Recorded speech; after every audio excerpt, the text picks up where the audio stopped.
여러분, 안녕하세요. 오늘 이 시간에는요, 땅 한 평 없이 무려 수천 년을 살아남은 정말 독특한 고대 이스라엘 부족, 바로 레위인에 대해 파헤쳐 보려고 합니다. 개혁주의와 청교도적 관점에서 이들을 조명해 볼 텐데요. 자, 그럼 바로 이 매력적인 주제 속으로 들어가 볼까요? 아니, 수천 년 전에 땅 한 뼘도 없던 이 고대 부족이 도대체 지금 나의 일상이나 영적인 삶이랑 무슨 상관이 있다는 거지? 하고 생각하실 수도 있는데요. 이거 절대 고리타분한 옛날 역사 이야기가 아닙니다. 자, 오늘 우리가 살펴볼 흐름을 짧게 짚고 넘어갈게요. 첫 번째, 영적 제사장의 청사진부터 시작해서 예배와 성소의 수종자들, 율법 보존과 영적 필터, 거룩함을 지키는 파수꾼, 그리고 마지막으로 만인 제사장과 우리의 기업까지 쭉 따라가 볼 겁니다. 고대의 이야기로 시작하지만 끝날 때쯤엔 오늘날 우리의 삶에 딱 적용되는 아주 놀라운 뼈대를 발견하게 되실 겁니다. 네, 그럼 바로 첫 번째 주제, 영적 제사장의 청사진으로 들어가 보죠. 이스라엘의 지파가 참 많았잖아요. 그런데 그 중에서도 레위인은 정말 튀는 아주 독특한 위치에 있었습니다. 왜냐하면 하나님께서 그들만 콕 집어서 특별한 당신의 소유로 구별하셨거든요. 이 고대 사람들의 역할을 들여다보는 게 왜 중요하냐면요. 이게 그냥 성경 지식 하나 더 쌓자고 하는 게 아니기 때문입니다.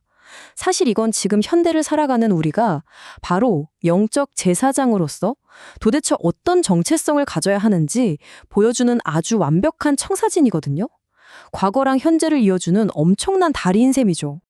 자, 이어서 두 번째, 예배와 성소의 수종자들입니다.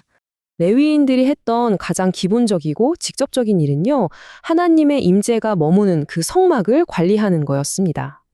이게 진짜 상상을 초월할 정도로 엄청난 고강도의 육체 노동이었어요.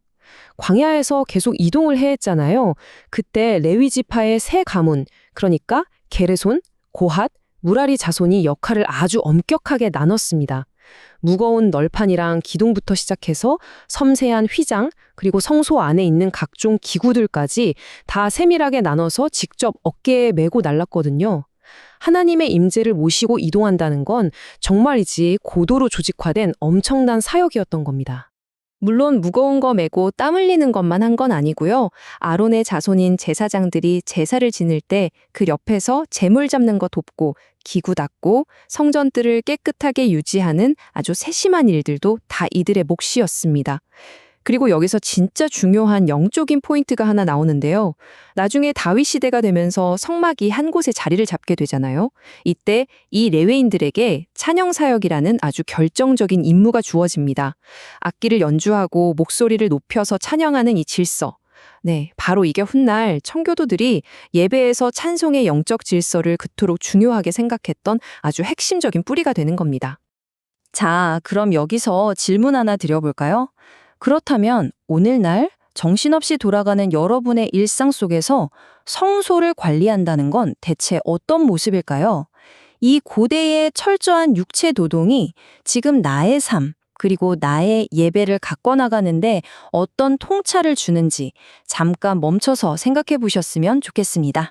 다음으로 세 번째 주제, 율법 보존과 영적 필터로 넘어가 보겠습니다. 자, 이제 이들의 육체적인 노동에서 조금 더 지적이고 사회적인 역할 쪽으로 시선을 한번 돌려볼 건데요. 정말 놀랍게도요, 레위인들은 자기들끼리 모여서 편하고 안전하게 공동체를 이루고 살지 않았습니다. 오히려 이스라엘 전역에 있는 딱 48개의 성읍으로 완전히 뿔뿔이 흩어져서 살아야만 했어요. 아니, 왜 그렇게 흩어져서 살았을까요? 이유는 아주 명확했습니다. 바로 백성들 삶 한가운데 깊숙이 들어가서 궁극적인 영적 필터 역할을 하기 위해서였죠. 일상 속에서 사람들에게 하나님의 법을 가르치고 이웃들끼리 복잡한 문제가 생기면 율법을 기준으로 중재하고 판결을 내렸거든요. 한마디로 끊임없이 밀려오는 세속화의 물결 속에서 공동체 전체가 하나님의 거룩함을 잃지 않도록 지켜주는 진짜 거대하고 촘촘한 사회적 정화장치였던 겁니다. 네 번째 파트, 거룩함을 지키는 파수꾼입니다. 이제 레위인의 역할 중에서 가장 치열했던 부분, 바로 거룩함의 경계를 목숨 걸고 지켜냈던 파수꾼으로서의 직무를 살펴볼 텐데요. 청교도 신학을 보면 성별, 그러니까 분리의 원리를 엄청나게 강조하잖아요. 하나님의 거룩한 목적을 위해 세속적인 것들하고 철저하게 구별된다는 뜻이죠. 레위인들이야말로 이 원리에 완전 살아있는 실사판이었습니다. 그들은 부정한 사람이나 허락받지 않은 사람이 성소에 함부로 들어오지 못하게 입구를 창을 들고 딱 지켰습니다. 무단으로 접근했다가 하나님의 진노가 쏟아지는 걸 막아내는 어떻게 보면 아주 강력한 중보적 보호자였던 셈입니다. 그런데 이게 단순히 무기 들고 서서 보초만 썼다는 얘기가 아니에요. 레위인은 이스라엘의 모든 맏아들, 즉 장자를 대신해서 하나님께 온전히 바쳐진 첫 열매 같은 존재였거든요. 다시 말해서 이 사람들이 그 시대에 숨쉬고 살아가는 그 자체만으로도 사람들에게 여호와께 성결이라는 엄청난 메시지를 뿜어내는 거였죠. 살아 숨쉬는 거룩함의 시청각 모델이었다고 볼 수 있습니다. 자, 드디어 마지막 5번째 주제네요. 만인 제사장과 우리의 기업입니다. 오늘 우리가 나누는 이야기의 완전 클라이맥스라고 할 수 있는데요. 여기서 진짜 기가 막힌 아이러니를 하나 발견하게 됩니다. 아까 레위인들은 땅이 없었다고 했잖아요. 다른 지파들처럼 비옥한 땅을 기업으로 못 받았습니다. 눈에 보이는 부동산 자산이 완벽하게 제로였어요. 근데 그게 왜 그랬을까요? 바로 가장 위대한 기업, 하나님 그분 자신을 온전히 소유했기 때문이었습니다. 눈에 보이는 땅에 미련을 두지 않고 오직 하나님 한 분만으로 꽉 채워지는 이 담대한 태도. 와, 이게 바로 오늘날처럼 치열한 자본주의 시대를 살아가는 우리가 꼭 가져야 할 청교도적 청지기 정신의 굳건한 기초가 되어주는 거죠. 구약 시대에는 오직 레위인들만 이렇게 특별하게 구별돼서 이 거룩한 임무를 맡았잖아요. 그런데 신약 시대, 그러니까 지금 우리의 현실은 어떤가요? 예수 그리스도 안에서 우리 믿는 모든 사람들이 왕 같은 제사장이 되었습니다. 옛날 레위인들이 그 무거운 성막 널판을 나르고 성소 기구들을 애지중지 관리했던 것처럼 이제는 바로 여러분의 몸, 여러분의 가정, 그리고 여러분이 머무는 그 일터가 바로 하나님의 거룩한 처소가 된 겁니다. 세상 속에서 내 삶의 성소를 직접 가꾸고 말씀을 지켜내고 또 찬양을 올려드리는 이 영광스러운 영적 제사장이 바로 지금 제 이야기를 듣고 계신 여러분 한 분 한 분이라는 사실입니다. 하나님의 거룩함을 지키고 그 거룩함을 백성에게 연결하는 다리.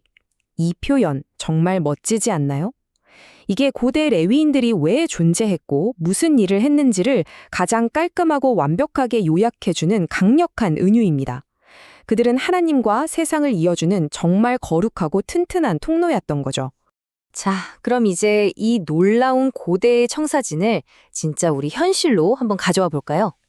오늘 하루 여러분의 가정에서 그리고 그 치열한 직장 속에서 여러분은 이 거룩함의 다리 역할을 구체적으로 어떻게 감당하시겠습니까? 오늘 이 시간 나누었던 이야기들이 여러분의 삶에 깊은 울림이 되기를 바라면서 오늘 해설은 여기서 마치겠습니다.